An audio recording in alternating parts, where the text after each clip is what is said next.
മലയാള സിനിമയിൽ സ്ത്രീകൾ പ്രശ്നങ്ങൾ അനുഭവിക്കുന്നു, മലയാള സിനിമയിലെ സ്ത്രീകൾക്ക് ചില പ്രശ്നങ്ങൾ ഉണ്ടാകുന്നുണ്ട് എന്നുള്ള വിവരം അതടക്കം ഇപ്പോൾ പറയുകയാണ്. അതിൽ എടുത്തു പറയേണ്ട കാര്യം, അതായത് ആ ഭാഗം തുടങ്ങുന്നത് തന്നെ റീഡിഫൈനിങ് മസ്കുലിനിറ്റി ആൻഡ് ഇക്വാലിറ്റി, അതായത് ഇക്വാലിറ്റി ഉറപ്പാക്കാൻ വേണ്ടിയിട്ടുള്ള കാര്യങ്ങൾ എന്നുള്ളതാണ് അതിൽ ഏറ്റവും സുപ്രധാനമായിട്ടുള്ള വിവരം. ഏതായാലും അത് ഇപ്പോൾ പുറത്തു വന്നിരിക്കുന്നു.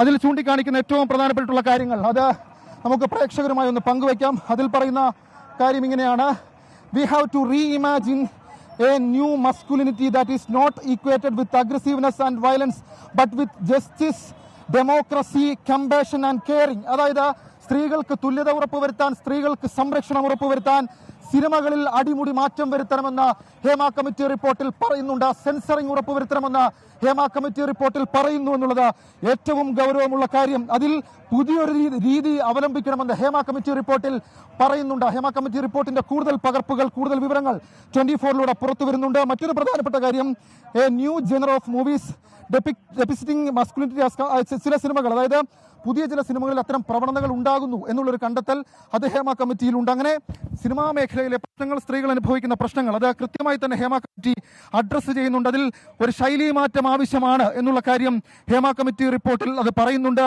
അതും ഏറ്റവും പ്രധാനപ്പെട്ട കാര്യം. അങ്ങനെ ഈ ജെൻഡർ ഇക്വാലിറ്റി അതല്ലെങ്കിൽ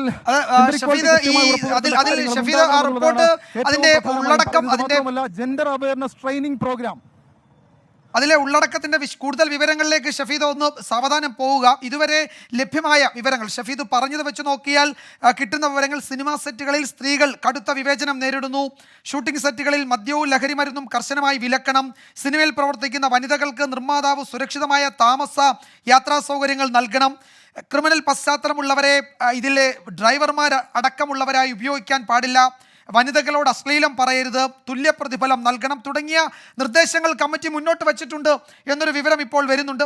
ഇപ്പോൾ ഷഫീദിന് ഒരുപക്ഷെ അല്പസമയത്തിനകം അതിൻ്റെ കുറെ കൂടി വിവരങ്ങൾ, എന്താണ് കമ്മിറ്റി ഈ പരിശോധനയിൽ കണ്ടെത്തിയതെന്ന് അടക്കമുള്ള വിവരങ്ങൾ നൽകാൻ കഴിയും. എന്തായാലും ഏറ്റവും പ്രധാനപ്പെട്ടത് ഇത് തന്നെയാണ്. ഈ കമ്മിറ്റി മുന്നോട്ട് വെച്ചിരിക്കുന്നത് നമ്മൾ നേരത്തെ സൂചിപ്പിച്ചതുപോലെ മൊഴികളും അനുബന്ധ റിപ്പോർട്ടും ഒക്കെ ഒഴിവാക്കി ചില നിർദ്ദേശങ്ങൾ, ഒരു റെക്കമെൻഡേഷൻസ് എന്ന മട്ടിൽ കൊടുത്തിരിക്കുന്നതാണ്. അതിൻ്റെ വിവരങ്ങളാണ് പുറത്തു വന്നത്. ഈ 233 പേജുകളിൽ കൂടുതലുമെന്നാണ് പ്രാഥമികമായി നമ്മൾ മനസ്സിലാക്കുന്നത്. അതിൽ ഏറ്റവും പ്രധാനപ്പെട്ട കാര്യം, അതിന്റെ അടിസ്ഥാനപരമായ കാര്യം, സിനിമാ മേഖലയിൽ സ്ത്രീകൾ കടുത്ത വിവേചനം നേരിടുന്നുണ്ട്. അത് അവർക്ക് പല വിധത്തിൽ അവർക്ക് വഴങ്ങേണ്ടി വരുന്നുണ്ട്. അവസരം കിട്ടാൻ വേണ്ടി കാസ്റ്റിംഗ് കൗച്ചുകൾ ഉണ്ടാകുന്നുണ്ട് മലയാള സിനിമയിൽ. അങ്ങനെ തുടങ്ങി സ്ത്രീകൾ സിനിമാ മേഖലയിൽ വിവേചനം നേരിടുന്നു. പല വിധത്തിൽ അവർ രണ്ടാം തരക്കാരായി മാറ്റപ്പെടുന്നു. പല കാര്യങ്ങളിലും അവർ തഴയപ്പെടുന്നു. ചില കാര്യങ്ങളിൽ അവർക്ക് വേണ്ട രീതിയിലുള്ള ഒരു പരിഗണനയും കിട്ടുന്നില്ല. ക്രിമിനലുകൾ നിയന്ത്രിക്കുന്ന ഒരു സംവിധാനമായി സിനിമാ ലോകം മാറിയിരിക്കുന്നു. സമൂഹ മാധ്യമങ്ങളിൽ വനിതാ അഭിനേതാക്കൾ അസഭ്യവർഷം നേരിടുന്നു. അങ്ങനെ തുടങ്ങി സിനിമയിൽ സ്ത്രീകൾ നേരിടുന്ന വിവേചനത്തിനെ എണ്ണിപ്പറഞ്ഞുകൊണ്ടാണ് ഹേമ കമ്മിറ്റി റിപ്പോർട്ട് പുറത്തു വന്നിരിക്കുന്നത്. ആ വിവേചനം അവസാനിപ്പിക്കാൻ മാസ്കുലിനിറ്റിയെ, ആണധികാരത്തെ, ആണത്വത്തെ പുതിയ തരത്തിലൊരു നിർവചനം ആവശ്യമായി വന്നിരിക്കുന്നു. കാലഘട്ടത്തിനനുസരിച്ച് ആണത്വം എന്ന് പറയുന്നതിന് പുതിയ നിർവചനം വേണം.